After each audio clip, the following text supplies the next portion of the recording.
తులారాశి వారికి ఎలా ఉంది ఈరోజు? ముఖ్యంగా తులారాశి వారికి ఒత్తిడి, శ్రమ అధికంగా ఉంటాయి. అది కూడా వృత్తికి సంబంధించిన శ్రమ, ఒత్తిడి, మానసిక ప్రశాంతత తక్కువగా ఉండడం, దానివల్ల కొంత ఘర్షణతో కూడిన వాతావరణం, ఆరోగ్యమే శ్రద్ధ వహించవలసిన పరిస్థితి, అనవసరమైన ఖర్చులను అధిగమించవలసిన పరిస్థితి, అలాగే వృత్తికి సంబంధించిన విషయాల్లో అనవసరంగా ప్రయాణాల వల్ల కావచ్చు, అనవసరమైన ఖర్చులు లాంటివి అధికంగా ఉండడం కావచ్చు, దానివల్ల కొంత ఘర్షణాత్మకంగా ఉండే వాతావరణం అనేది ఉంది.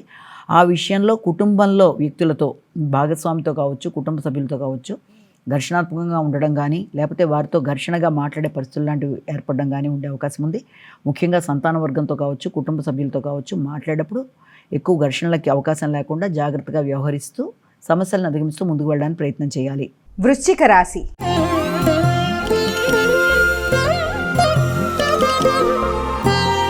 అమ్మ, వృశ్చిక రాశి వారికి ఎలా ఉంది ఈరోజు?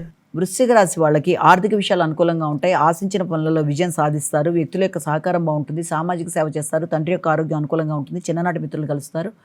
ఆర్థిక సంబంధమైన విషయాల కోసం తీసుకునే ఆలోచనలలో మంచి నిర్ణయాలు తీసుకుంటూ ముందుకు వెళ్ళడానికి ప్రయత్నాలు చేసినా కూడా జ్ఞాపక శక్తి విషయంలో తగిన జాగ్రత్తలతో ముందుకు వెళ్ళాలి.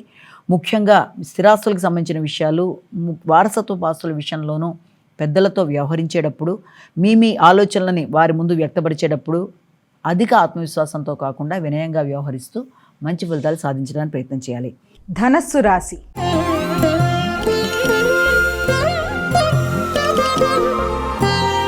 అమ్మ, ధనస్సు రాశి వారికి ఎలా ఉంది ఈరోజు? ధనస్సు రాశి వాళ్ళకి వృత్తిపరమైన విషయాల మీద అధికంగా శ్రద్ధ వహిస్తారు. నూతన నిర్ణయాలు తీసుకోవడానికి ప్రయత్నం చేస్తారు. వృత్తిపరమైన ఆలోచనలు అధికంగా ఉంటాయి. వృత్తిపరమైన విషయాలలో ఖర్చులు అనేవి అధికంగా ఉంటాయి. అది వృత్తికి సంబంధించిన విషయాలు కావచ్చు, ప్రయాణాలకు సంబంధించిన విషయాలు కావచ్చు, వృత్తిపరమైన ప్రయాణాలకు సంబంధించిన విషయాలు కావచ్చు, వాటికి సంబంధించిన విషయాల్లో ఖర్చులు అనేవి అధికంగా ఉంటాయి. ఉన్నప్పటికీ కూడా వృత్తిపరమైన అభివృద్ధి అనేది అనుకూలంగా ఉంటుంది. వ్యక్తులతో అనుకూలమైన వాతావరణం అనేది ఏర్పడుతుంది. కమ్యూనికేషన్ని అధిగమిస్తూ ముందుకు వెళ్ళడానికి చేసే ప్రయత్నాలు అనుకూలంగా ఉంటాయి.